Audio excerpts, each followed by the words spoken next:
بسم اللہ الرحمن الرحیم۔ ایک ہلکی داڑھی والا شخص حضرت عمر بن خطاب اور حضرت علی کے پاس بیٹھا تھا۔ اس کی آنکھیں اندر کو دھنسی ہوئی تھیں اور زبان ذکر و تسبیح میں مشغول تھی۔ حضرت عمر نے اس سے پوچھا کہ آپ نے صبح کس حال میں کی؟ اس آدمی نے عجیب سے انداز میں جواب دیا کہ میں نے اس حال میں صبح کی کہ فتنے کو پسند کرتا ہوں اور حق بات سے کراہت کرتا ہوں اور بغیر وضو کے نماز پڑھتا ہوں، اور میرے لیے زمین پر وہ چیز ہے جو آسمان پر اللہ کے لیے نہیں۔ یہ سن کر حضرت عمر طیش میں آ گئے اور اللہ کے دین کی خاطر انتقام لینے پر آمادہ ہو گئے اور اس آدمی کو پکڑ کر سخت سزا دینے لگے۔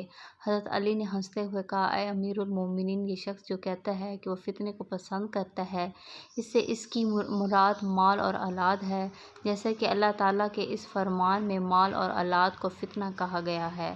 انما اموالکم و اولادکم فتنہ، حق کو ناپسند کرتا ہے، اس سے مراد موت کی ناپسندگی ہے، جیسا کہ اللہ تعالیٰ نے فرمایا وَجَاءَتْ سُکرۃُ الْمَوْتِ بِالْحَقِّ وَذَلِکَ مَا کُنتَ مِنْہُ۔ اس سے مراد نبی کریم پر صلاۃ درود بھیجنا ہے۔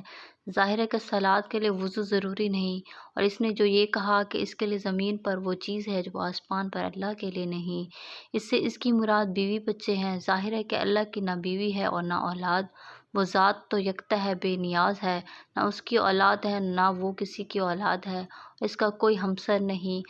حضرت عمر بن خطاب کا چہرہ خوشی سے دمک اٹھا اور ہونٹوں پر مسکراہٹ پھیل گئی، اور خوشی سے جھومتے ہوئے فرمایا، وہ جگہ بری ہے جہاں ابو الحسن نہ ہو، یعنی علی بن ابی طالب۔